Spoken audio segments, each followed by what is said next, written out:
नमस्कार मित्रों, मैं कमलेश कुमार संस्कृत साहित्य चैनल में आप सभी का स्वागत अभिनंदन करता हूं। आज आचार्य मम्मट के अनुसार काव्य का प्रयोजन प्रस्तुत करते हैं। आचार्य मम्मट कवि को और सहृदय की दृष्टि से काव्य प्रयोजन को कह रहे हैं। आचार्य मम्मट कहते हैं कि काव्यम यशसेर्थ कृते व्यवहार विधि शिवेत रक्षतये सद्यः परिनिर्वृत्तये कांता संविदतयोपदेशुचे। वह उस काव्य का प्रयोजन होता है यश की प्राप्ति, अर्थ की प्राप्ति, व्यवहार का ज्ञान कराना और अमंगल के नाश के लिए सद्यः परिनिर्वृत्ति अर्थात परम आनंद की प्राप्ति और कांता संविद उपदेश की प्राप्ति होती है काव्य से। अर्थात आचार्य मम्मट के मत में 6 काव्य प्रयोजन है। उसमें से कुछ काव्य प्रयोजन कुछ कवि के लिए हैं जो काव्य की रचना करता है, दूसरा वह है जो सहृदय जो उसका आनंद लेता है। ऐसे सहृदयी अर्थात जो पाठक है उसके लिए भी काव्य प्रयोजन कहते हैं कि यश कवि का जो काव्य लिखता है उसको यश की प्राप्ति होती है, अर्थ की प्राप्ति होती है और अमंगल का नाश होता है, आनंद की प्राप्ति होती है। जब वह उस काव्य का प्रणयन करके दोबारा जब उस काव्य को पढ़ता है तब उसको कवि को भी आनंद की प्राप्ति होती है। ये यश की प्राप्ति, अर्थ की प्राप्ति, अमंगल और आनंद की प्राप्ति, यह जो 4 हैं, ये जो 4 प्रयोजन है वो कवि के लिए हैं।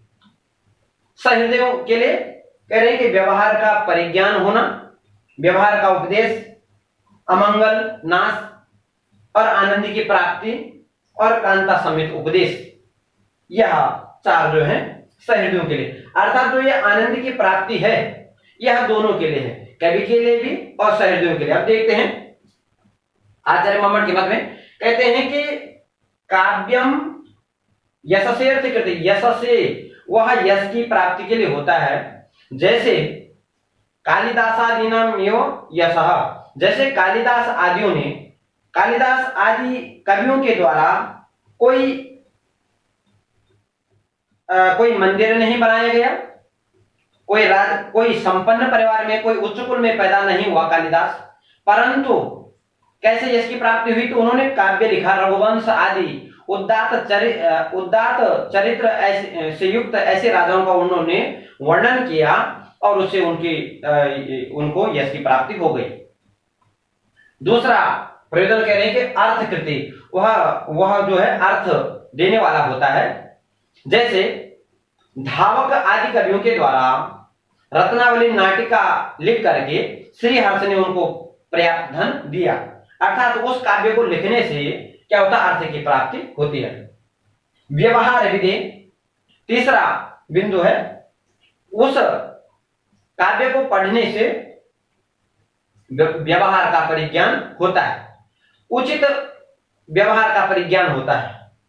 और चौथा है शिवेत रक्षतये, अर्थात अमंगल नाश, ये दोनों के लिए, सहृदयों के लिए भी। और कल जब हम बात कर रहे थे कि उसे रुद्रट के मत में, तो उन्होंने वहां पर स्पष्ट कहा था कि अमंगल का नाश होता है और उन्होंने उदाहरण दिया था कि किसी ने काव्य को लिखा और वह अमंगल, तो वहां पर ये काव्य प्रकाशकार भी कह रहे हैं कि मयूर आदि कवि ने सूर्य शतक लिख करके उनके शरीर से जो कुष्ठ की निवृत्ति हुई, अर्थात वह काव्य जो है उसको पढ़ने से उसको कवि का भी और सहृदय का भी क्या होता, अमंगल का नाश होता है, अर्थात मंगल की प्राप्ति होती है। और जो 5वां प्रयोजन है आचार्य मम्मट का, वो कह रहे हैं सद्यः परिनिर्वृत्तये, कहते हैं कि सकल प्रयोजन मौलिभूतम समनंतरम रसास्वादन समुद्भूतम विगलित वैद्यांतरम आनंदम। कह रहे सकल प्रयोजन मौलिभूतम, यह सभी प्रयोजन का क्या है, मूल प्रयोजन है। कौन? सद्यः परिनिर्वृत्तये। इसलिए क्योंकि यश की प्राप्ति होती है तो उससे क्या होता है, आनंद की प्राप्ति होती है। यदि धन आता है किसी के पास तो किसकी प्राप्ति होती है, आनंद की प्राप्ति होती है।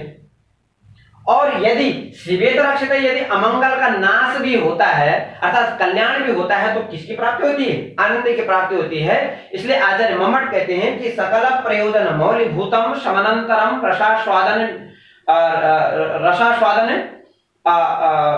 समानांतरम एवं रसास्वादनम भवति, अर्थात तुरंत ही, अर्थात तो इसके लिए कहते हैं कि यदि हम मान लें कि जो है आनंद प्राप्ति ही क्या है, काव्य का मूल प्रयोजन है, प्रयोजन में भी मूल प्रयोजन है, तो कहते हैं कि आनंद की प्राप्ति तो इष्ट आदि यज्ञों के द्वारा भी प्राप्त हो जाती है।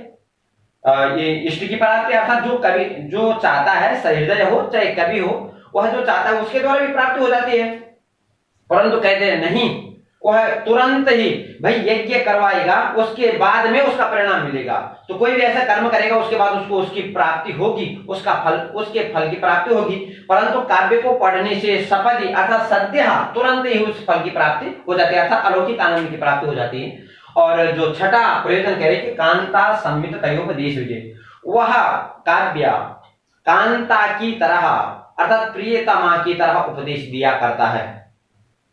आचार्य मम्मट कहते हैं कि वस्तुतः कांता संमित उपदेश कहने का यहाँ आचार्य कह रहे हैं कि शब्द प्रभु संमित, सुहृत संमित और कांता संमित। वहां ये कांता संमित से तीन अभिप्राय देते हैं कि प्रभु संमित वह है जो वेदादि शब्द प्रधान है, जैसे वेद आदि जो शास्त्र हैं वहां पर भी उपदेश दिया गया है, परंतु वहां का जो उपदेश है वह नित्यतः पालनीय है, उसकी यदि अवहेलना कोई नहीं कर सकता। यदि कोई करता है तो वह उसका प्रायश्चित अर्थात उसका दंड भोगना पड़ेगा उसको, अर्थात तो शब्द प्रधान है, जो कहा है वह करना पड़ेगा, अर्थात प्रभु संमित। दूसरा आता है सुहृत संमित, मित्र की तरह जो इतिहास पुराणों में तात्पर्य कहा है कि आप करोगे भी तो ठीक है और करना है आपको अपने अनुसार कीजिए उस कर्म को, तो आपको मित्र के साथ मित्रवत व्यवहार वहां कहा है।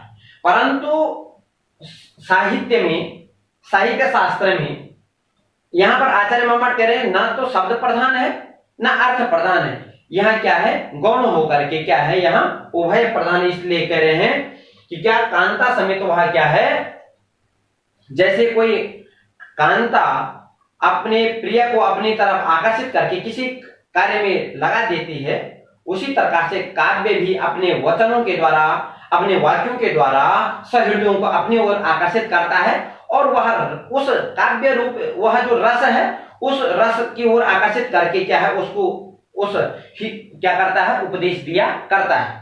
अर्थात यहाँ जो शब्द प्रधान है वह वेदादि शास्त्र है जहां नित्यशः उसका पालन करना पड़ता है, और जो अर्थ प्रधान है अर्थात जो इतिहास पुराण है वो सुहृत संमित है, अर्थात मित्र के अनुरूप चलना पड़ता है। और यहाँ जो गौण है अर्थात शब्द न तो प्रधान है ना, यहाँ रस की प्रबलता है, यहाँ रस मुख्य है, तो यहाँ बोले अपने आप ही जो सहृदय है वो आकर के और उसकी तरफ अपनी ओर वो जो रस है काव्य में जो रस है वो अपनी तरफ आकर्षित करके सहृदयों को और वह उपदेश दिया करता है। यह आचार्य मम्मट के मत में काव्य प्रयोजन सिद्ध हुआ। आगे चंद्रालोककार जयदेव के मत में काव्य प्रयोजन वस्तुतः यद्यपि जयदेव ने कहा नहीं है फिर भी मंगलाचरण में उनके दिखाई देता है। आचार्य जयदेव कहते हैं कि उच्चय रश्यते मंदताम अरसताम जागृत कलम कैरवा, इस प्रकार से मंगलाचरण किया गया है। और उसमें एक पंक्ति आती, एक आता है, एक वाक्य आता है कि उल्लासनी मानसे सुमनसाम उल्लासनी मानसे, अर्थात ऐसे जो मानस वाले हैं जो सहृदय हैं उनके मानस उनको क्या करने के लिए प्रसन्न करने के लिए क्या किया जाता है काव्य का, वह काव्य का प्रयोजन है।